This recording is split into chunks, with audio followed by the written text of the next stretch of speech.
أعوذ بالله من الشيطان الرجيم. بسم الله الرحمن الرحيم. ألف لام ميم. ذلك الكتاب لا ريب فيه هدى للمتقين الذين يؤمنون بالغيب ويقيمون الصلاة ومما رزقناهم ينفقون والذين يؤمنون بما أنزل إليك وما أنزل من قبلك وبالآخرة هم يوقنون أولئك على هدى من ربهم وأولئك هم المفلحون. إن الذين كفروا سواء عليهم أأنذرتهم أم لم تنذرهم لا يؤمنون. ختم الله على قلوبهم وعلى سمعهم وعلى أبصارهم غشاوة ولهم عذاب عظيم. ومن الناس من يقول آمنا بالله وباليوم الآخر وما هم بمؤمنين يخادعون الله والذين آمنوا وما يخدعون إلا أنفسهم وما يشعرون. في قلوبهم مرض فزادهم الله مرضا ولهم عذاب أليم بما كانوا يكذبون. وإذا قيل لهم لا تفسدوا في الأرض قالوا إنما نحن مصلحون ألا إنهم هم المفسدون ولكن لا يشعرون. وإذا قيل لهم آمنوا كما آمن الناس قالوا أنؤمن كما آمن السفهاء ألا إنهم هم السفهاء ولكن لا يعلمون. وإذا لقوا الذين آمنوا قالوا آمنا وإذا خلوا إلى شياطينهم قالوا إنا معكم إنما نحن مستهزئون. الله يستهزئ بهم ويمدهم في طغيانهم يعمهون. أولئك الذين اشتروا الضلالة بالهدى فما ربحت تجارتهم وما كانوا مهتدين. مثلهم كمثل الذي استوقد نارا فلما أضاءت ما حوله ذهب الله بنورهم وتركهم في ظلمات لا يبصرون. صم بكم عمي فهم لا يرجعون. أو كصيب من السماء فيه ظلمات ورعد وبرق يجعلون أصابعهم في آذانهم من الصواعق حذر الموت والله محيط بالكافرين. يكاد البرق يخطف أبصارهم كلما أضاء لهم مشوا فيه وإذا أظلم عليهم قاموا ولو شاء الله لذهب بسمعهم وأبصارهم إن الله على كل شيء قدير. يا أيها الناس اعبدوا ربكم الذي خلقكم والذين من قبلكم لعلكم تتقون. الذي جعل لكم الأرض فراشا والسماء بناء وأنزل من السماء ماء فأخرج به من الثمرات رزقا لكم فلا تجعلوا لله أندادا وأنتم تعلمون. وإن كنتم في ريب مما نزلنا على عبدنا فأتوا بسورة من مثله وادعوا شهداءكم من دون الله إن كنتم صادقين.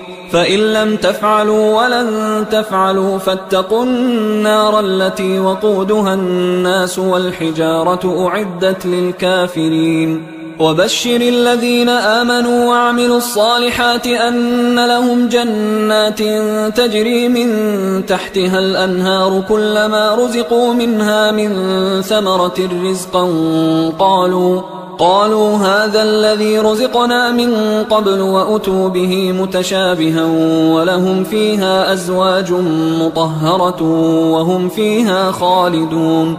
إن الله لا يستحيي أن يضرب مثلا ما بعوضة فما فوقها فأما الذين آمنوا فيعلمون أنه الحق من ربهم، وأما الذين كفروا فيقولون ماذا أراد الله بهذا مثلا يضل به كثيرا ويهدي به كثيرا وما يضل به إلا الفاسقين الذين ينقضون عهد الله من بعد ميثاقه ويقطعون ما أمر الله به أن يوصل ويفسدون في الأرض أولئك هم الخاسرون. كيف تكفرون بالله وكنتم أمواتا فأحياكم ثم يميتكم ثم يحييكم ثم إليه ترجعون. هو الذي خلق لكم ما في الأرض جميعا ثم استوى إلى السماء فسواهن 7 سماوات وهو بكل شيء عليم. وإذ قال ربك للملائكة إني جاعل في الأرض خليفة قالوا أتجعل فيها من يفسد فيها ويسفك الدماء ونحن نسبح بحمدك ونقدس لك قال إني أعلم ما لا تعلمون. وعلم آدم الأسماء كلها ثم عرضهم على الملائكة فقال أنبئوني بأسماء هؤلاء إن كنتم صادقين. قالوا سبحانك لا علم لنا إلا ما علمتنا إنك أنت العليم الحكيم. قال يا آدم أنبئهم بأسمائهم فلما أنبأهم بأسمائهم قال ألم أقل لكم إني أعلم غيب السماوات والأرض وأعلم ما تبدون وما كنتم تكتمون. وإذ قلنا للملائكة اسجدوا لآدم فسجدوا إلا إبليس أبى واستكبر وكان من الكافرين. وقلنا يا آدم اسكن أنت وزوجك الجنة وكلا منها رغدا حيث شئتما ولا تقربا هذه الشجرة فتكونا من الظالمين. فأزلهما الشيطان عنها فأخرجهما مما كانا فيه وقلنا اهبطوا بعضكم لبعض عدو ولكم في الأرض مستقر ومتاع إلى حين. فتلقى آدم من ربه كلمات فتاب عليه إنه هو التواب الرحيم. قلنا اهبطوا منها جميعا فإما يأتينكم مني هدى فمن تبع هداي فلا خوف عليهم ولا هم يحزنون. والذين كفروا وكذبوا بآياتنا أولئك أصحاب النار هم فيها خالدون. يا بني إسرائيل اذكروا نعمتي التي أنعمت عليكم وأوفوا بعهدي أوف بعهدكم وإياي فارهبون. وآمنوا بما أنزلت مصدقا لما معكم ولا تكونوا أول كافر به ولا تشتروا بآياتي ثمنا قليلا وإياي فاتقون. ولا تلبسوا الحق بالباطل وتكتموا الحق وأنتم تعلمون. وأقيموا الصلاة وآتوا الزكاة واركعوا مع الراكعين. أتأمرون الناس بالبر وتنسون أنفسكم وأنتم تتلون الكتاب أفلا تعقلون. واستعينوا بالصبر والصلاة وإنها لكبيرة إلا على الخاشعين الذين يظنون أنهم ملاقو ربهم وأنهم إليه راجعون. يا بني إسرائيل اذكروا نعمتي التي أنعمت عليكم وأني فضلتكم على العالمين.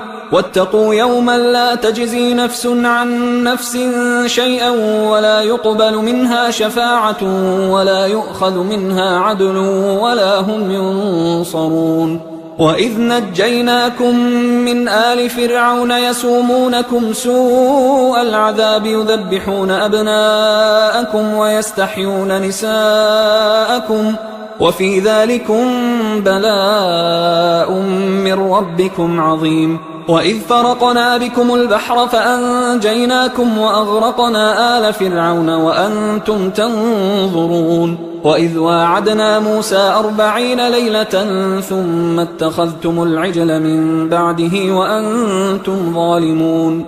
ثم عفونا عنكم من بعد ذلك لعلكم تشكرون وإذ آتينا موسى الكتاب والفرقان لعلكم تهتدون وإذ قال موسى لقومه يا قوم إنكم ظلمتم أنفسكم باتخاذكم العجل فتوبوا إلى بارئكم فاقتلوا أنفسكم ذلكم خير لكم عند بارئكم فتاب عليكم إنه هو التواب الرحيم وإذ قلتم يا موسى لن نؤمن لك حتى نرى الله جهرة فأخذتكم الصاعقة وأنتم تنظرون ثم بعثناكم من بعد موتكم لعلكم تشكرون وظللنا عليكم الغمام وأنزلنا عليكم المن والسلوى كلوا من طيبات ما رزقناكم وما ظلمونا ولكن كانوا أنفسهم يظلمون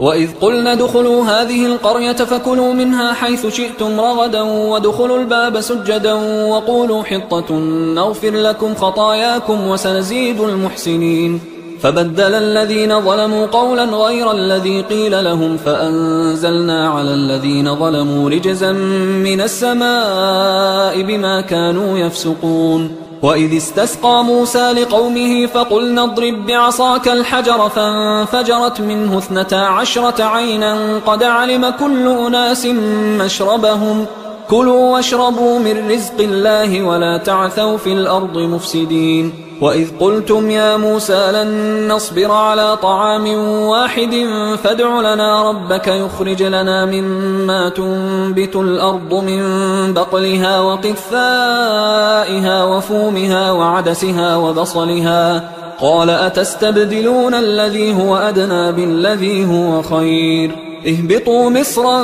فإن لكم ما سألتم وضربت عليهم الذلة والمسكنة وباءوا بغضب من الله ذلك بأنهم كانوا يكفرون بآيات الله ويقتلون النبيين بغير الحق ذلك بما عصوا وكانوا يعتدون إن الذين آمنوا والذين هادوا والنصارى والصابئين من آمن بالله واليوم الآخر وعمل صالحا فلهم أجرهم عند ربهم ولا خوف عليهم ولا هم يحزنون وإذ أخذنا ميثاقكم ورفعنا فوقكم الطور خذوا ما آتيناكم بقوة واذكروا ما فيه لعلكم تتقون ثم توليتم من بعد ذلك فلولا فضل الله عليكم ورحمته لكنتم من الخاسرين ولقد علمتم الذين اعتدوا منكم في السبت فقلنا لهم كونوا قردة خاسئين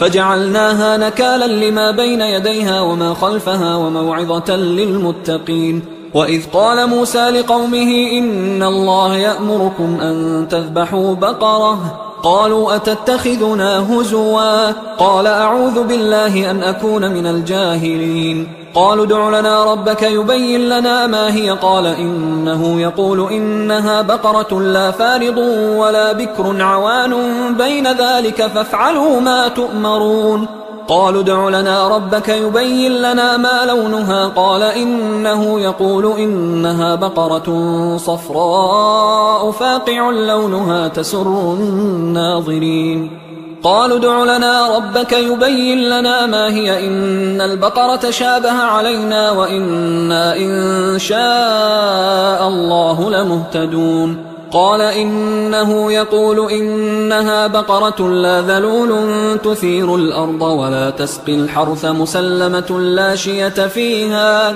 قالوا الآن جئت بالحق فذبحوها وما كادوا يفعلون وإذ قتلتم نفسا فادارأتم فيها والله مخرج ما كنتم تكتمون فقلنا اضربوه ببعضها كذلك يحيي الله الموتى ويريكم آياته لعلكم تعقلون ثم قست قلوبكم من بعد ذلك فهي كالحجارة أو أشد قسوة وإن من الحجارة لما يتفجر منه الأنهار وإن منها لما يشقق فيخرج منه الماء وإن منها لما يهبط من خشية الله وما الله بغافل عما تعملون. أفتطمعون أن يؤمنوا لكم وقد كان فريق منهم يسمعون كلام الله ثم يحرفونه من بعد ما عقلوه وهم يعلمون. وإذا لقوا الذين آمنوا قالوا آمنا وإذا خلا بعضهم إلى بعض قالوا أتحدثونهم بما فتح الله عليكم ليحاجوكم به عند ربكم أفلا تعقلون. أولا يعلمون أن الله يعلم ما يسرون وما يعلنون. ومنهم أميون لا يعلمون الكتاب إلا أماني وإنهم إلا يظنون. فويل للذين يكتبون الكتاب بأيديهم ثم يقولون هذا من عند الله ليشتروا به ثمنا قليلا فويل لهم مما كتبت أيديهم وويل لهم مما يكسبون. وقالوا لن تمسنا النار إلا أياما معدودة قل أتخذتم عند الله عهدا فلن يخلف الله عهده أم تقولون على الله ما لا تعلمون. بلى من كسب سيئة وأحاطت به خطيئته فأولئك أصحاب النار هم فيها خالدون. والذين آمنوا وعملوا الصالحات أولئك أصحاب الجنة هم فيها خالدون. وإذ أخذنا ميثاق بني إسرائيل لا تعبدون إلا الله وبالوالدين إحسانا وذي القربى واليتامى والمساكين وقولوا للناس حسنا وأقيموا الصلاة وآتوا الزكاة ثم توليتم إلا قليلا منكم وأنتم معرضون. وإذ أخذنا ميثاقكم لا تسفكون دماءكم ولا تخرجون أنفسكم من دياركم ثم أقررتم وأنتم تشهدون ثم أنتم هؤلاء تقتلون أنفسكم وتخرجون فريقا منكم من ديارهم تظاهرون عليهم بالإثم والعدوان وإن يأتوكم أسارى تفادوهم وهو محرم عليكم إخراجهم أفتؤمنون ببعض الكتاب وتكفرون ببعض فما جزاء من يفعل ذلك منكم إلا خزي في الحياة الدنيا ويوم القيامة يردون إلى أشد العذاب وما الله بغافل عما تعملون. أولئك الذين اشتروا الحياة الدنيا بالآخرة فلا يخفف عنهم العذاب ولا هم ينصرون. ولقد آتينا موسى الكتاب وقفينا من بعده بالرسل وآتينا عيسى ابن مريم البينات وأيدناه بروح القدس أفكلما جاءكم رسول بما لا تهوى أنفسكم استكبرتم ففريقا كذبتم وفريقا تقتلون. وقالوا قلوبنا غلف بل لعنهم الله بكفرهم فقليلا ما يؤمنون. ولما جاءهم كتاب من عند الله مصدق لما معهم وكانوا من قبل يستفتحون على الذين كفروا فلما جاءهم ما عرفوا كفروا به فلعنة الله على الكافرين. بئس ما اشتروا به أنفسهم أن يكفروا بما أنزل الله بغيا أن ينزل الله من فضله على من يشاء من عباده فباءوا بغضب على غضب وللكافرين عذاب مهين. وإذا قيل لهم آمنوا بما أنزل الله قالوا نؤمن بما أنزل علينا ويكفرون بما وراءه وهو الحق مصدقا لما معهم. قل فلم تقتلون أنبياء الله من قبل إن كنتم مؤمنين ولقد جاءكم موسى بالبينات ثم اتخذتم العجل من بعده وأنتم ظالمون وإذ أخذنا ميثاقكم ورفعنا فوقكم الطور خذوا ما آتيناكم بقوة واسمعوا قالوا سمعنا وعصينا وأشربوا في قلوبهم العجل بكفرهم قل بئس ما يأمركم به إيمانكم إن كنتم مؤمنين قل إن كانت لكم الدار الآخرة عند الله خالصة من دون الناس فتمنوا الموت إن كنتم صادقين ولن يتمنوه أبدا بما قدمت أيديهم والله عليم بالظالمين ولتجدنهم أحرص الناس على حياة ومن الذين أشركوا يود أحدهم لو يعمر 1000 سنة وما هو بمزحزحه من العذاب أن يعمر والله بصير بما يعملون قل من كان عدوا لجبريل فإنه نزله على قلبك بإذن الله مصدقا لما بين يديه وهدى وبشرى للمؤمنين من كان عدوا لله وملائكته ورسله وجبريل وميكال فإن الله عدو للكافرين ولقد أنزلنا إليك آيات بينات وما يكفر بها إلا الفاسقون أو كلما عاهدوا عهدا نبذه فريق منهم بل أكثرهم لا يؤمنون ولما جاءهم رسول من عند الله مصدق لما معهم نبذ فريق من الذين أوتوا الكتاب كتاب الله وراء ظهورهم كأنهم لا يعلمون واتبعوا ما تتلو الشياطين على ملك سليمان وما كفر سليمان ولكن الشياطين كفروا يعلمون الناس السحر وما أنزل على الملكين ببابل هاروت وماروت وما يعلمان من أحد حتى يقولا إنما نحن فتنة فلا تكفر فيتعلمون منهما ما يفرقون به بين المرء وزوجه وما هم بضارين به من أحد إلا بإذن الله ويتعلمون ما يضرهم ولا ينفعهم ولقد علموا لمن اشتراه ما له في الآخرة من خلاق ولبئس ما شروا به أنفسهم لو كانوا يعلمون ولو أنهم آمنوا واتقوا لمثوبة من عند الله خير لو كانوا يعلمون يا أيها الذين آمنوا لا تقولوا راعنا وقولوا انظرنا واسمعوا وللكافرين عذاب أليم ما يود الذين كفروا من أهل الكتاب ولا المشركين أن ينزل عليكم من خير من ربكم والله يختص برحمته من يشاء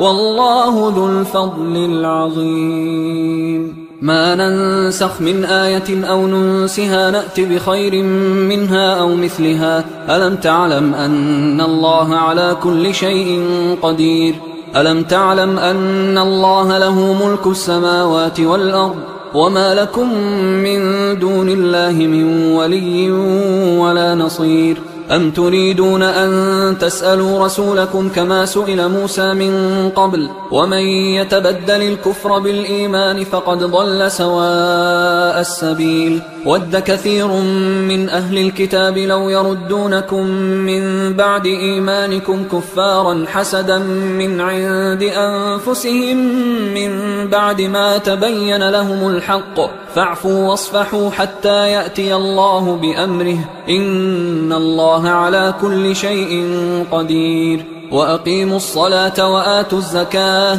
وما تقدموا لأنفسكم من خير تجدوه عند الله إن الله بما تعملون بصير وقالوا لن يدخل الجنة إلا من كان هودا أو نصارى تلك أمانيهم قل هاتوا برهانكم إن كنتم صادقين بلى من أسلم وجهه لله وهو محسن فله أجره عند ربه ولا خوف عليهم ولا هم يحزنون وقالت اليهود ليست النصارى على شيء وقالت النصارى ليست اليهود على شيء وهم يتلون الكتاب كذلك قال الذين لا يعلمون مثل قولهم فالله يحكم بينهم يوم القيامة فيما كانوا فيه يختلفون ومن أظلم ممن منع مساجد الله أن يذكر فيها اسمه وسعى في خرابها أولئك ما كان لهم أن يدخلوها إلا خائفين لهم في الدنيا خزي ولهم في الآخرة عذاب عظيم ولله المشرق والمغرب فأينما تولوا فثم وجه الله إن الله واسع عليم وقالوا اتخذ الله ولدا سبحانه بل له ما في السماوات والأرض كل له قانتون بديع السماوات والأرض وإذا قضى أمرا فإنما يقول له كن فيكون وقال الذين لا يعلمون لولا يكلمنا الله أو تأتينا آية كذلك قال الذين من قبلهم مثل قولهم تشابهت قلوبهم قد بينا الآيات لقوم يوقنون إنا أرسلناك بالحق بشيرا ونذيرا ولا تسأل عن أصحاب الجحيم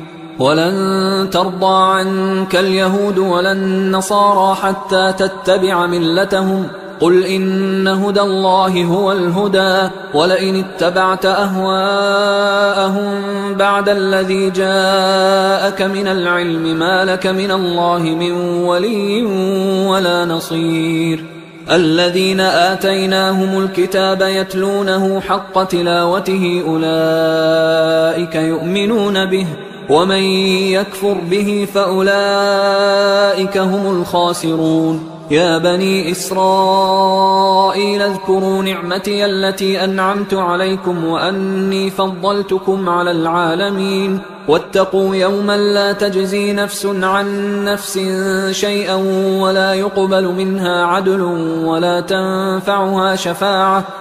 تنفعها شفاعة ولا هم ينصرون وإذ ابتلى إبراهيم ربه بكلمات فأتمهن قال إني جاعلك للناس إماما قال ومن ذريتي قال لا ينال عهد الظالمين وإذ جعلنا البيت مثابة للناس وأمنا واتخذوا من مقام إبراهيم مصلى وعهدنا إلى إبراهيم وإسماعيل أن طهرا بيتي للطائفين والعاكفين والركع السجود وإذ قال إبراهيم رب اجعل هذا بلدا آمنا وارزق أهله من الثمرات من آمن منهم بالله واليوم الآخر قال ومن كفر فأمتعه قليلا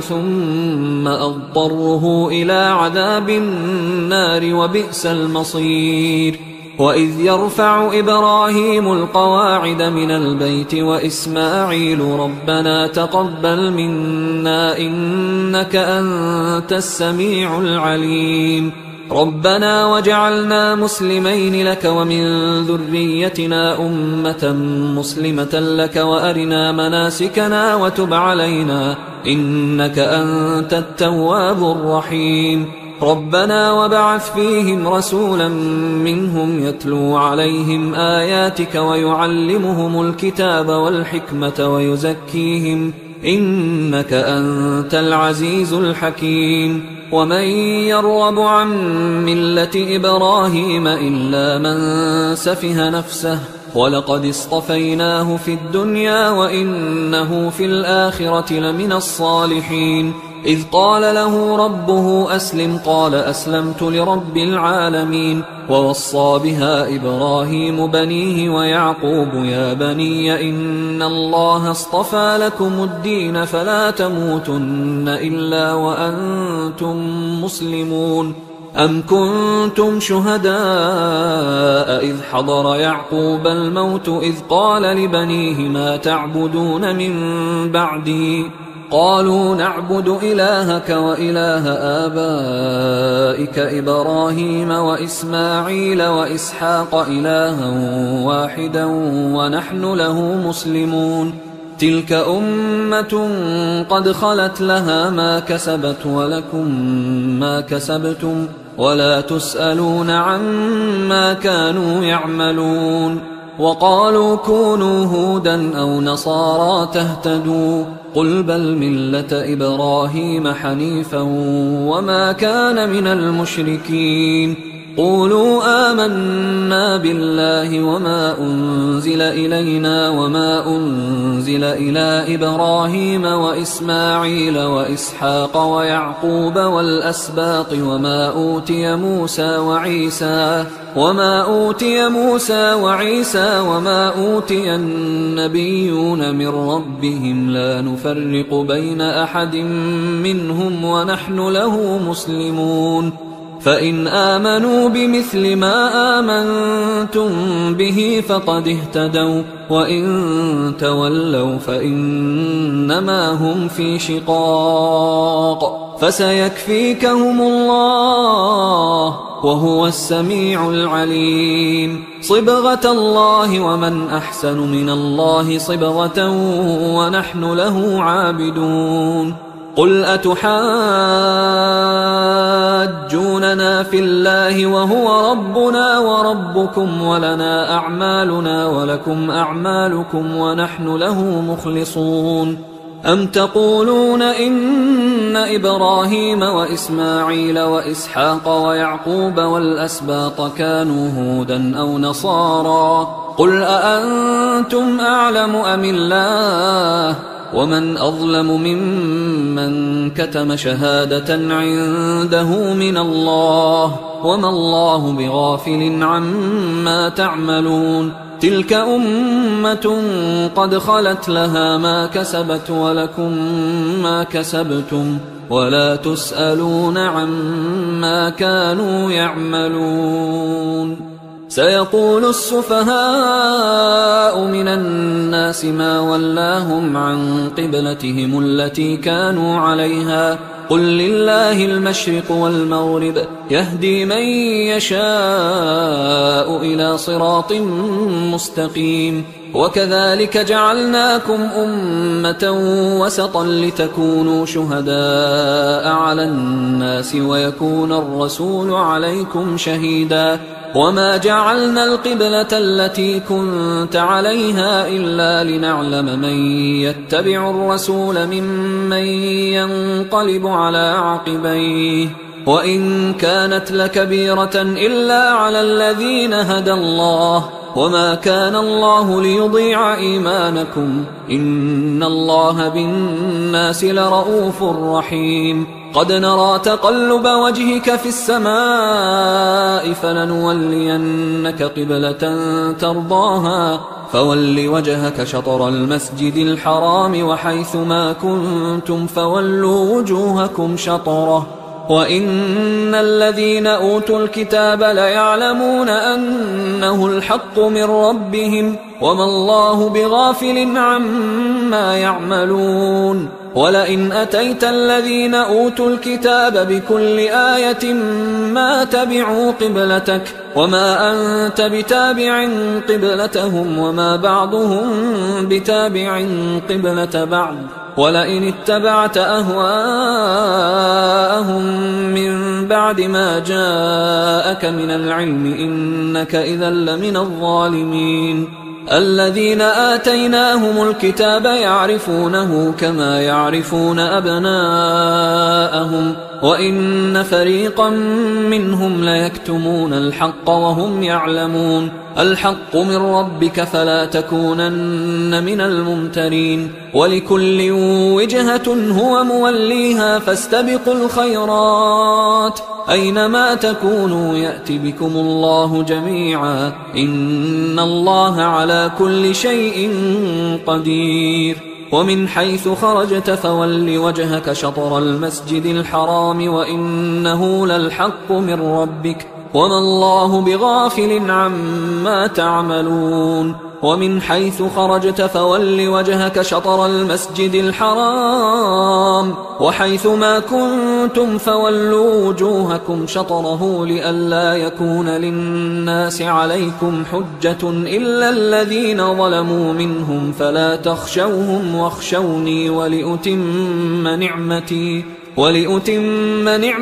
عليكم ولعلكم تهتدون كما أرسلنا فيكم رسولا منكم يتلو عليكم آياتنا ويزكيكم ويعلمكم الكتاب والحكمة ويعلمكم ما لم تكونوا تعلمون فاذكروني أذكركم واشكروا لي ولا تكفرون يا أيها الذين آمنوا استعينوا بالصبر والصلاة إن الله مع الصابرين ولا تقولوا لمن يقتل في سبيل الله أموات بل أحياء ولكن لا تشعرون ولنبلونكم بشيء من الخوف والجوع ونقص من الأموال والأنفس والثمرات وبشر الصابرين الذين إذا أصابتهم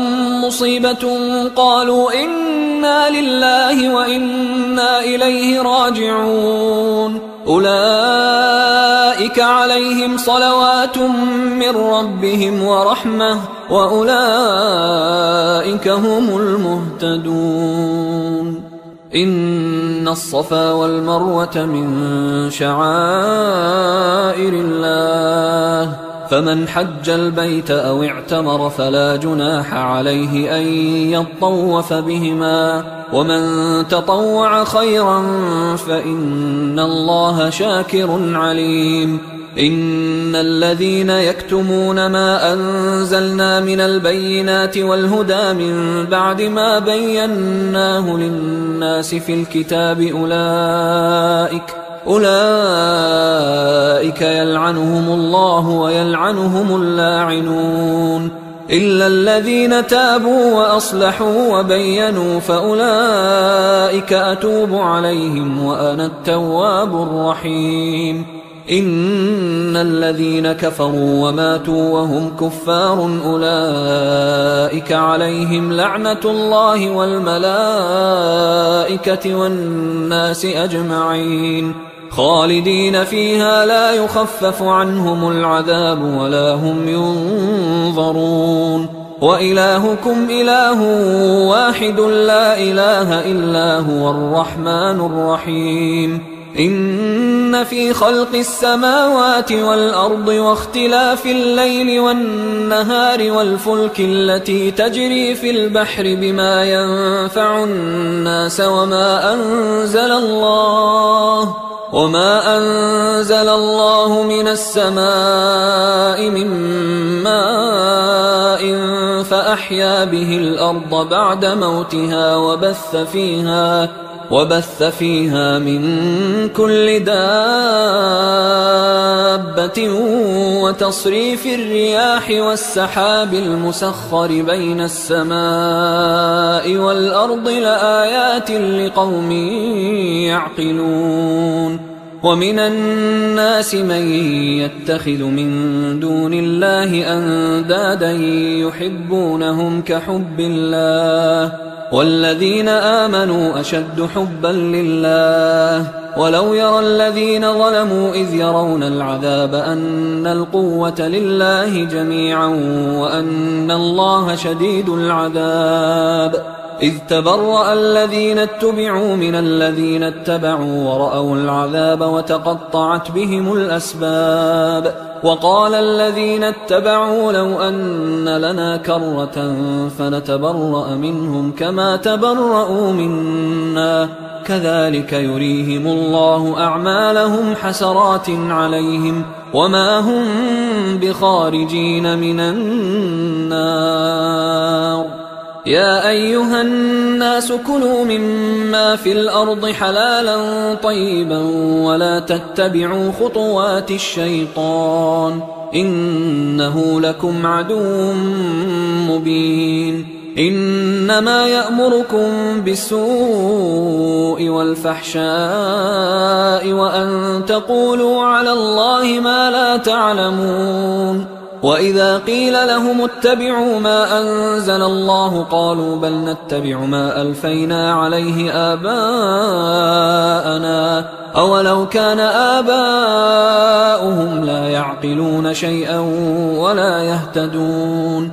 ومثل الذين كفروا كمثل الذي ينعق بما لا يسمع إلا دعاء ونداء صم بكم عمي فهم لا يعقلون.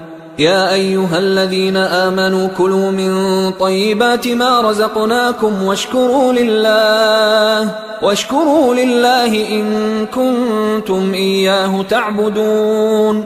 إنما حرم عليكم الميتة والدم ولحم الخنزير وما أهل به لغير الله فمن اضطر غير باغ ولا عاد فلا إثم عليه إن الله غفور رحيم. إن الذين يكتمون ما أنزل الله من الكتاب ويشترون به ثمنا قليلا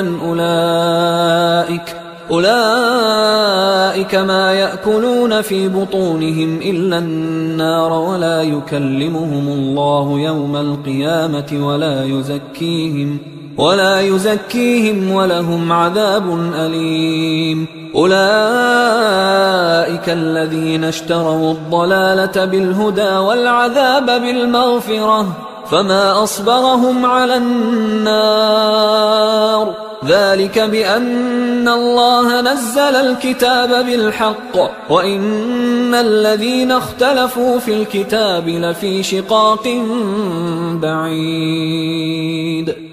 ليس البر أن تولوا وجوهكم قبل المشرق والمغرب ولكن البر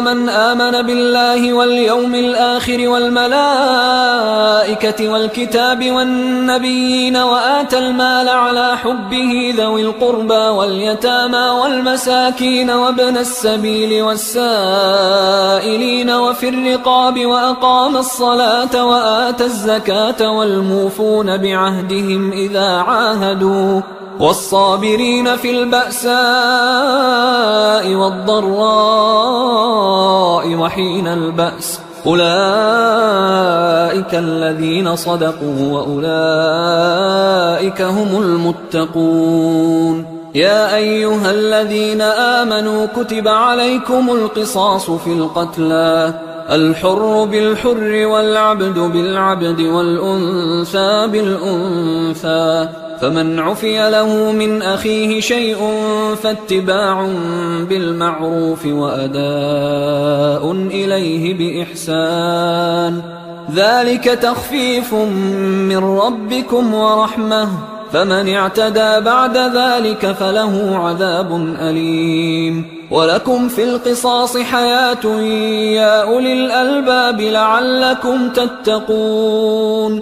كتب عليكم إذا حضر أحدكم الموت إن ترك خيرا الوصية للوالدين والأقربين بالمعروف حقا على المتقين فمن بدله بعدما سمعه فإنما إثمه على الذين يبدلونه إن الله سميع عليم. فمن خاف من موص جنفا أو إثما فأصلح بينهم فلا إثم عليه إن الله غفور رحيم.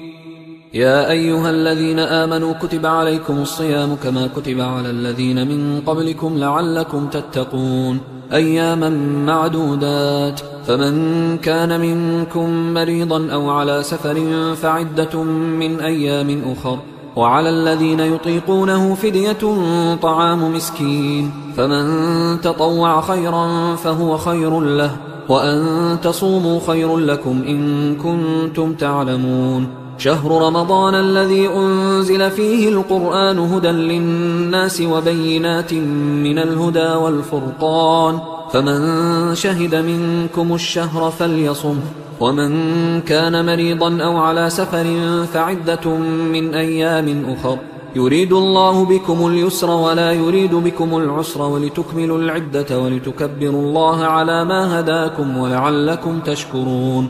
وإذا سألك عبادي عني فإني قريب أجيب دعوة الداع إذا دعان، فليستجيبوا لي وليؤمنوا بي لعلهم يرشدون.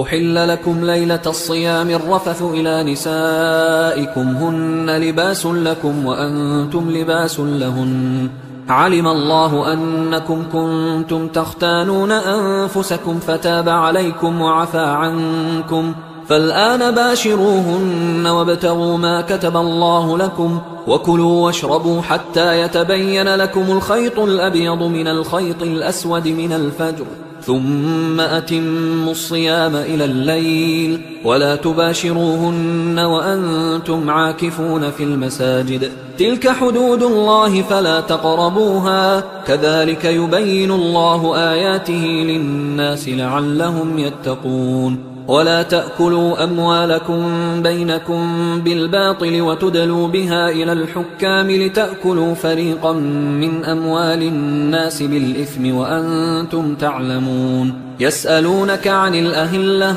قل هي مواقيت للناس والحج، وليس البر بأن تأتوا البيوت من ظهورها ولكن البر من اتقى، وأتوا البيوت من أبوابها واتقوا الله لعلكم تفلحون. وقاتلوا في سبيل الله الذين يقاتلونكم ولا تعتدوا إن الله لا يحب المعتدين. وقتلوهم حيث ثقفتموهم وأخرجوهم من حيث أخرجوكم والفتنة أشد من القتل، ولا تقاتلوهم عند المسجد الحرام حتى يقاتلوكم فيه، فإن قاتلوكم فاقتلوهم، كذلك جزاء الكافرين، فإن انتهوا فإن الله غفور رحيم. وقاتلوهم حتى لا تكون فتنة ويكون الدين لله، فإن انتهوا فلا عدوان إلا على الظالمين.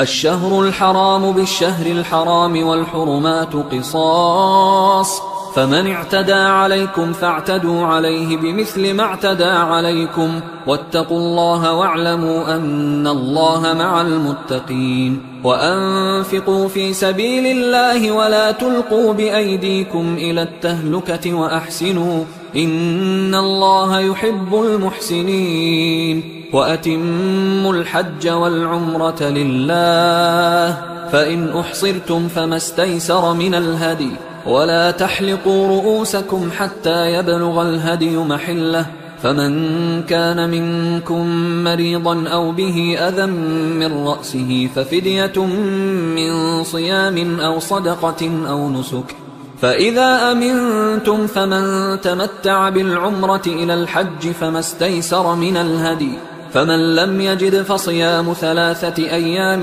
في الحج و7 إذا رجعتم، تلك 10 كاملة، ذلك لمن لم يكن أهله حاضر المسجد الحرام. واتقوا الله واعلموا أن الله شديد العقاب. الحج أشهر معلومات، فمن فرض فيهن الحج فلا رفث ولا فسوق ولا جدال في الحج، وما تفعلوا من خير يعلمه الله، وتزودوا فإن خير الزاد التقوى واتقون يا أولي الألباب. ليس عليكم جناح أن تبتغوا فضلا من ربكم، فإذا أفضتم من عرفات فاذكروا الله عند المشعر الحرام واذكروه كما هداكم وإن كنتم من قبله لمن الضالين. ثم أفيضوا من حيث أفاض الناس واستغفروا الله إن الله غفور رحيم. فإذا قضيتم مناسككم فاذكروا الله كذكركم آباءكم أو أشد ذكرا. فمن الناس من يقول ربنا آتنا في الدنيا وما له في الآخرة من خلاق، ومنهم من يقول ربنا آتنا في الدنيا حسنة وفي الآخرة حسنة وقنا عذاب النار. أولئك لهم نصيب مما كسبوا والله سريع الحساب. واذكروا الله في أيام معدودات، فمن تعجل في يومين فلا إثم عليه ومن تأخر فلا إثم عليه لمن اتقى. واتقوا الله واعلموا أنكم إليه تحشرون. ومن الناس من يعجبك قوله في الحياة الدنيا ويشهد الله على ما في قلبه وهو ألد الخصام. وإذا تولى سعى في الأرض ليفسد فيها ويهلك الحرث والنسل والله لا يحب الفساد. وإذا قيل له اتق الله أخذته العزة بالإثم فحسبه جهنم ولبئس المهاد. ومن الناس من يشري نفسه ابتغاء مرضات الله والله رؤوف بالعباد. يا أيها الذين آمنوا ادخلوا في السلم كافة ولا تتبعوا خطوات الشيطان إنه لكم عدو مبين. فإن زللتم من بعد ما جاءتكم البينات فاعلموا أن الله عزيز حكيم. هل ينظرون إلا أن يأتيهم الله في ظلل من الغمام والملائكة وقضي الأمر وإلى الله ترجع الأمور.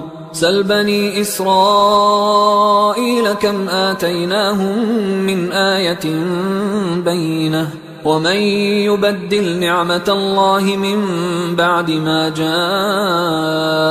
فإن الله شديد العقاب.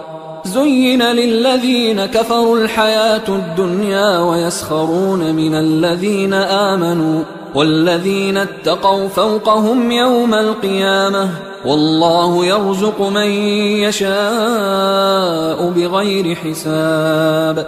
كان الناس أمة واحدة فبعث الله النبيين مبشرين ومنذرين وأنزل معهم الكتاب بالحق ليحكم بين الناس فيما اختلفوا فيه وما اختلف فيه إلا الذين أوتوه من بعد ما جاءتهم البينات بغيا بينهم فهدى الله الذين آمنوا لما اختلفوا فيه من الحق بإذنه والله يهدي من يشاء إلى صراط مستقيم. أم حسبتم أن تدخلوا الجنة ولما يأتكم مثل الذين خلوا من قبلكم مستهم البأساء والضراء وزلزلوا حتى يقول الرسول والذين آمنوا معه متى نصر الله ألا إن نصر الله قريب يسألونك ماذا ينفقون قل ما أنفقتم من خير فللوالدين والأقربين واليتامى والمساكين وابن السبيل وما تفعلوا من خير فإن الله به عليم كتب عليكم القتال وهو كره لكم وعسى أن تكرهوا شيئا وهو خير لكم وعسى أن تحبوا شيئا وهو شر لكم والله يعلم وأنتم لا تعلمون يسألونك عن الشهر الحرام قتال فيه قل قتال فيه كبير وصد عن سبيل الله وكفر به والمسجد الحرام وإخراج أهله منه أكبر عند الله والفتنة أكبر من القتل ولا يزالون يقاتلونكم حتى يردوكم عن دينكم إن استطاعوا ومن يرتدد منكم عن دينه فيمت وهو كافر فأولئك حبطت أعمالهم في الدنيا والآخرة وأولئك أصحاب النار هم فيها خالدون إن الذين آمنوا والذين هاجروا وجاهدوا في سبيل الله أولئك يرجون رحمة الله والله غفور رحيم يسألونك عن الخمر والميسر قل فيهما إثم كبير ومنافع للناس وإثمهما أكبر من نفعهما ويسألونك ماذا ينفقون قل العفو كذلك يبين الله لكم الآيات لعلكم تتفكرون في الدنيا والآخرة ويسألونك عن اليتامى قل إصلاح لهم خير وإن تخالطوهم فإخوانكم والله يعلم المفسد من المصلح ولو شاء الله لأعنتكم إن الله عزيز حكيم ولا تنكحوا المشركات حتى يؤمن ولأمة مؤمنة خير من مشركة ولو أعجبتكم ولا تنكحوا المشركين حتى يؤمنوا ولعبد مؤمن خير من مشرك ولو أعجبكم أولئك يدعون إلى النار والله يدعو إلى الجنة والمغفرة بإذنه ويبين آياته للناس لعلهم يتذكرون ويسألونك عن المحيض قل هو أذى فاعتزلوا النساء في المحيض ولا تقربوهن حتى يطهرن فإذا تطهرن فأتوهن من حيث أمركم الله إن الله يحب التوابين ويحب المتطهرين نساؤكم حرث لكم فأتوا حرثكم أنى شئتم وقدموا لأنفسكم واتقوا الله واعلموا أنكم ملاقوه وبشر المؤمنين ولا تجعلوا الله عرضة لأيمانكم أن تبروا وتتقوا وتصلحوا بين الناس والله سميع عليم لا يؤاخذكم الله باللغو في أيمانكم ولكن يؤاخذكم بما كسبت قلوبكم والله غفور حليم للذين يؤلون من نسائهم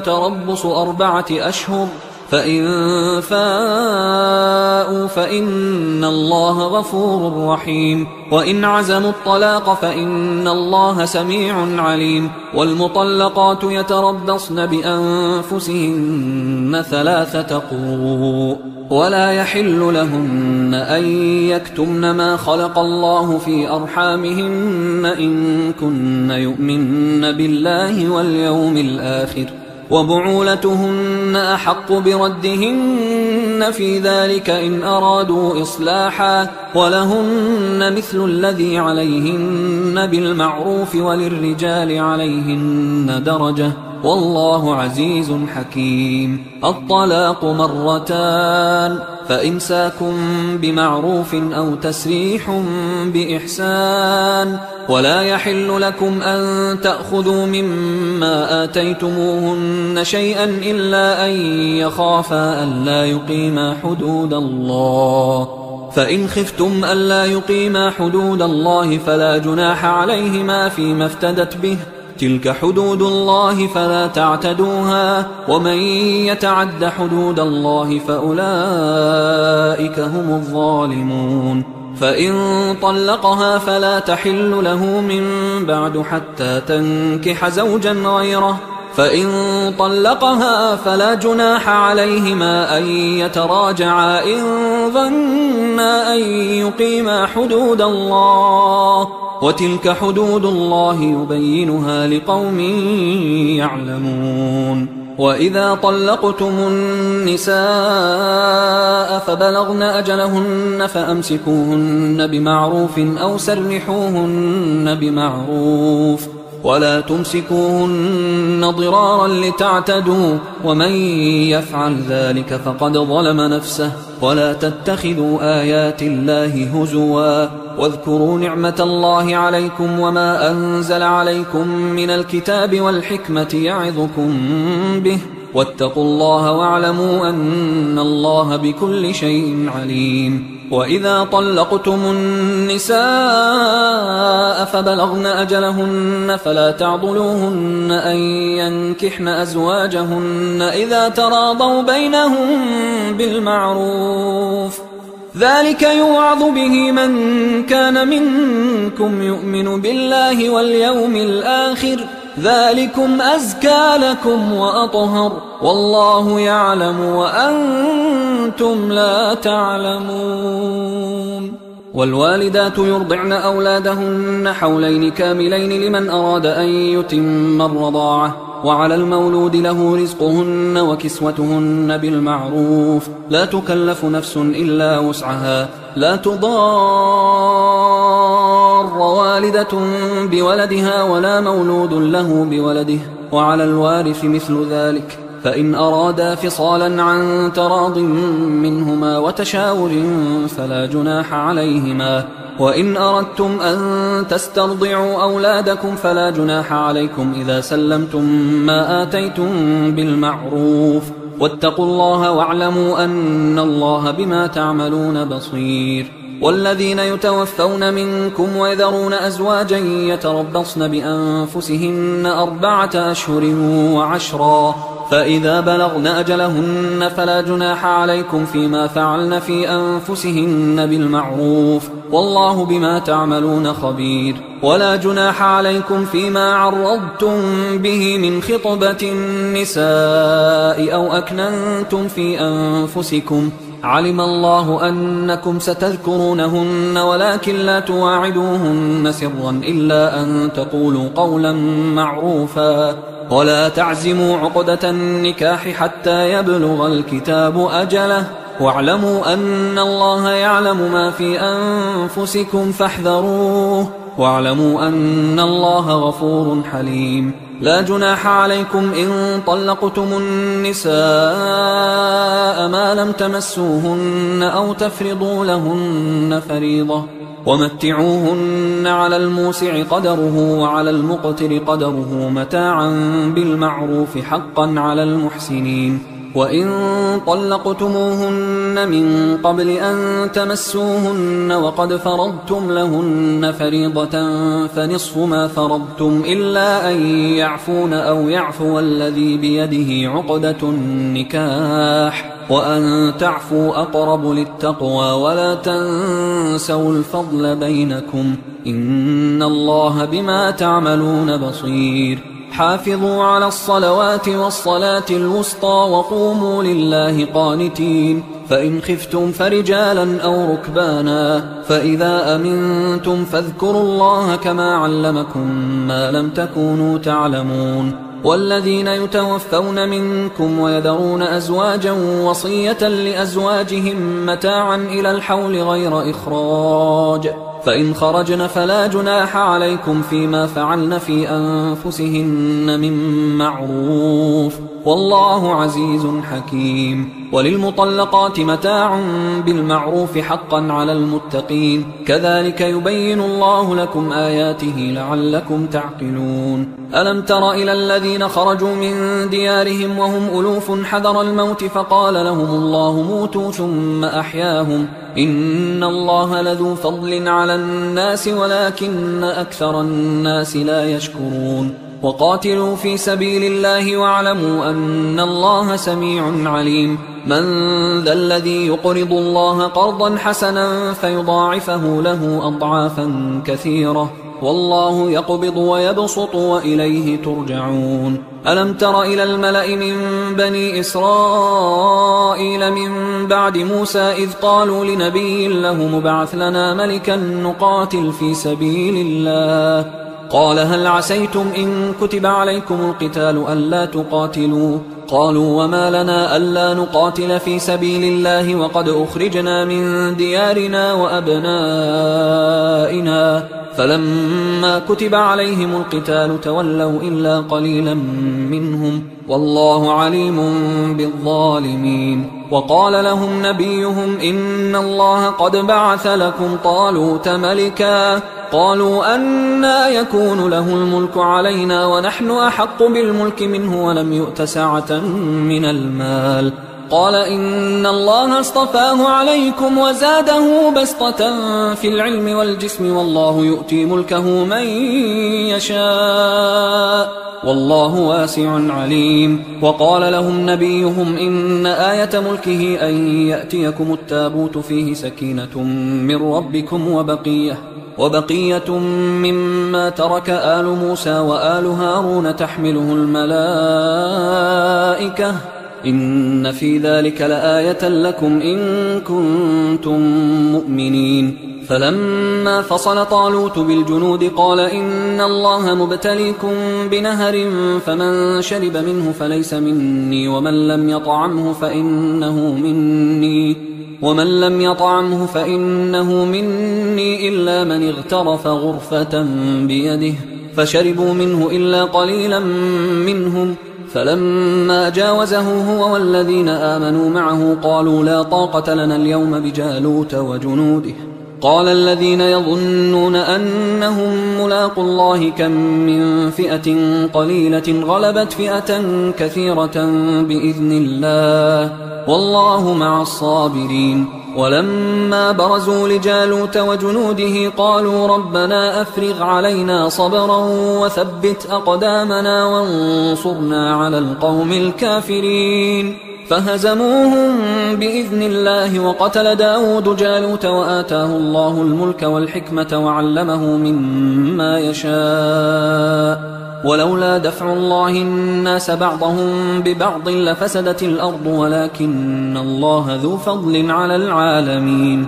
تلك آيات الله نتلوها عليك بالحق وإنك لمن المرسلين. تلك الرسل فضلنا بعضهم على بعض، منهم من كلم الله ورفع بعضهم درجات، وآتينا عيسى ابن مريم البينات وأيدناه بروح القدس، ولو شاء الله ما اقتتل الذين من بعدهم من بعد ما جاءتهم البينات ولكن اختلفوا فمنهم من آمن ومنهم من كفر، ولو شاء الله ما اقتتلوا ولكن الله يفعل ما يريد. يا أيها الذين آمنوا أنفقوا مما رزقناكم من قبل أن يأتي يوم لا بيع فيه ولا خلة ولا شفاعة والكافرون هم الظالمون. الله لا إله إلا هو الحي القيوم لا تأخذه سنة ولا نوم له ما في السماوات وما في الأرض من ذا الذي يشفع عنده إلا بإذنه يعلم ما بين أيديهم وما خلفهم ولا يحيطون بشيء من علمه إلا بما شاء وسع كرسيه السماوات والأرض ولا يؤوده حفظهما وهو العلي العظيم. لا إكراه في الدين قد تبين الرشد من الغي فمن يكفر بالطاغوت ويؤمن بالله فقد استمسك بالعروة الوثقى لا انفصام لها، والله سميع عليم. الله ولي الذين آمنوا يخرجهم من الظلمات إلى النور، والذين كفروا أولياؤهم الطاغوت يخرجونهم من النور إلى الظلمات، أولئك أصحاب النار هم فيها خالدون. ألم تر إلى الذي حاج إبراهيم في ربه أن آتاه الله الملك إذ قال إبراهيم ربي الذي يحيي ويميت قال أنا أحيي وأميت. قال إبراهيم فإن الله يأتي بالشمس من المشرق فأت بها من المغرب فبهت الذي كفر والله لا يهدي القوم الظالمين. أو كالذي مر على قرية وهي خاوية على عروشها قال أنى يحيي هذه الله بعد موتها فأماته الله 100 عام ثم بعثه قال كم لبثت؟ قال لبثت يوما أو بعض يوم. قال بل لبثت 100 عام فانظر إلى طعامك وشرابك لم يتسنه وانظر إلى حمارك ولنجعلك آية للناس وانظر إلى العظام كيف ننشزها ثم نكسوها لحما فلما تبين له قال أعلم أن الله على كل شيء قدير. وإذ قال إبراهيم رب أرني كيف تحيي الموتى قال أولم تؤمن قال بلى ولكن ليطمئن قلبي قال فخذ 4 من الطير فصرهن إليك ثم اجعل على كل جبل منهن جزءا ثم ادعهن يأتينك سعيا واعلم أن الله عزيز حكيم. مثل الذين ينفقون أموالهم في سبيل الله كمثل حبة أنبتت 7 سنابل في كل سنبلة 100 حبة والله يضاعف لمن يشاء والله واسع عليم. الذين ينفقون أموالهم في سبيل الله ثم لا يتبعون ما أنفقوا منا ولا أذى لهم أجرهم عند ربهم ولا خوف عليهم ولا هم يحزنون. قول معروف ومغفرة خير من صدقة يتبعها أذى والله غني حليم. يا أيها الذين آمنوا لا تبطلوا صدقاتكم بالمن والأذى كالذي ينفق ماله رئاء الناس ولا يؤمن بالله واليوم الآخر فمثله كمثل صفوان عليه تراب فأصابه وابل فتركه صلدا لا يقدرون على شيء مما كسبوا والله لا يهدي القوم الكافرين. ومثل الذين ينفقون أموالهم ابتغاء مرضات الله وتثبيتا من أنفسهم كمثل جنة بربوة أصابها وابل فآتت أكلها ضعفين فإن لم يصبها وابل فطل والله بما تعملون بصير. أيود أحدكم أن تكون له جنة من نخيل وأعناب تجري من تحتها الأنهار له فيها من كل الثمرات وأصابه الكبر وله ذرية ضعفاء فأصابها إعصار فيه نار فاحترقت كذلك يبين الله لكم الآيات لعلكم تتفكرون.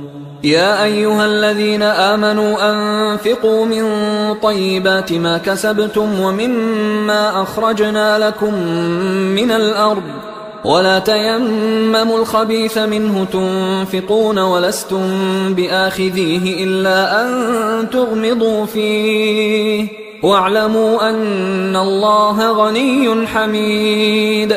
الشيطان يعدكم الفقر ويأمركم بالفحشاء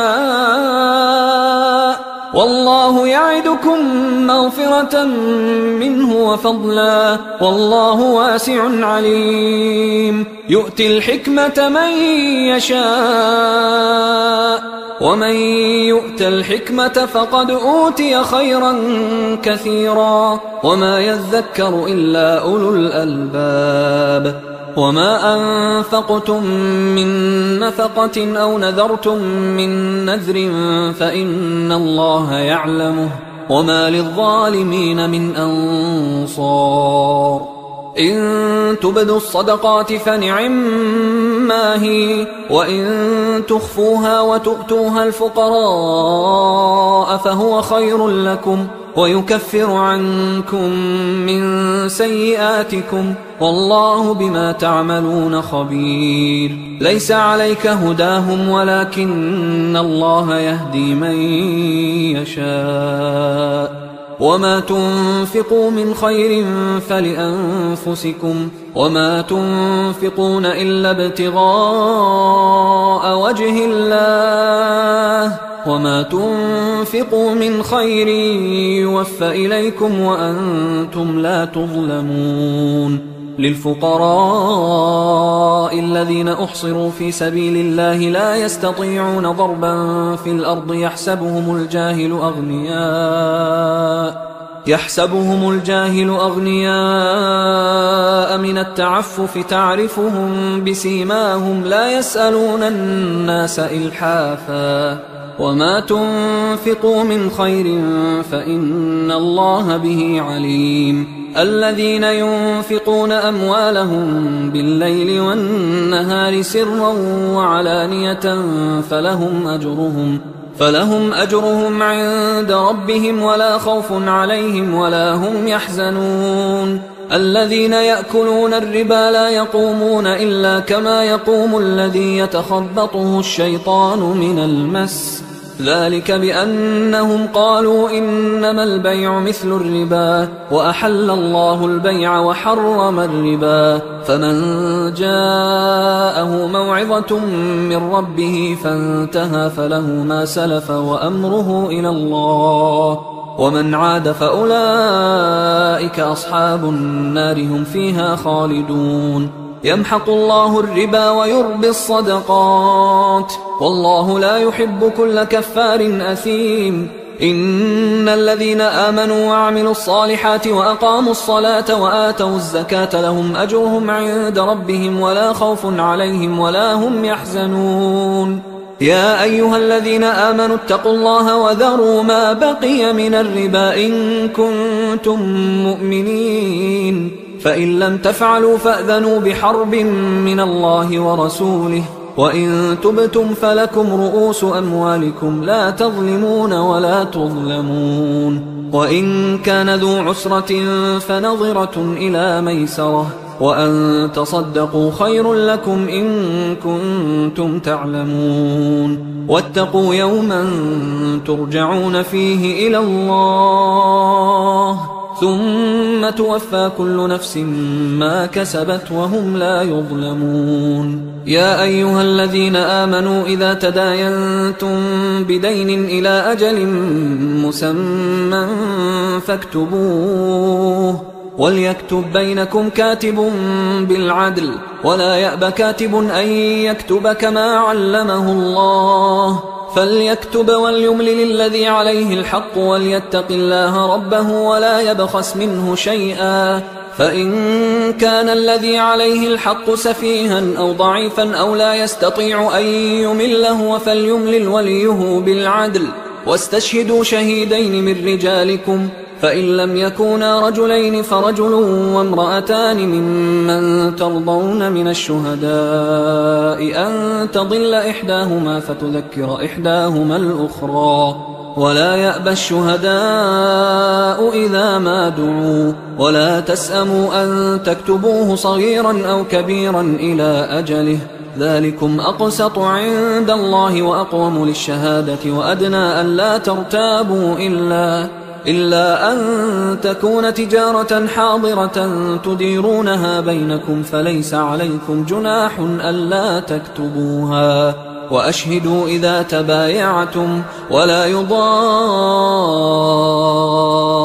كاتب ولا شهيد، وإن تفعلوا فإنه فسوق بكم، واتقوا الله ويعلمكم الله، والله بكل شيء عليم. وإن كنتم على سفر ولم تجدوا كاتبا فرهان مقبوضة، فإن أمن بعضكم بعضا فليؤدي الذي اؤتمن أمانته وليتق الله ربه ولا تكتموا الشهادة، ومن يكتمها فإنه آثم قلبه، والله بما تعملون عليم. لله ما في السماوات وما في الأرض، وإن تبدوا ما في أنفسكم أو تخفوه يحاسبكم به الله، فيغفر لمن يشاء ويعذب من يشاء، والله على كل شيء قدير.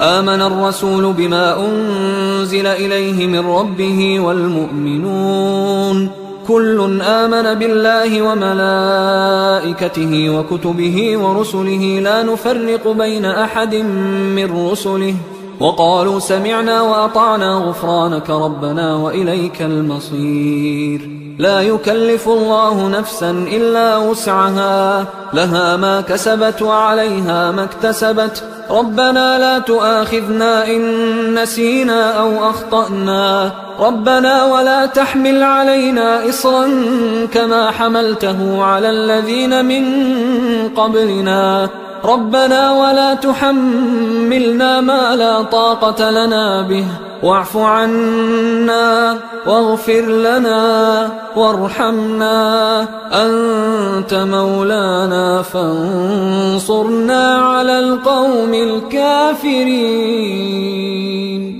حصريا على قارئ القرآن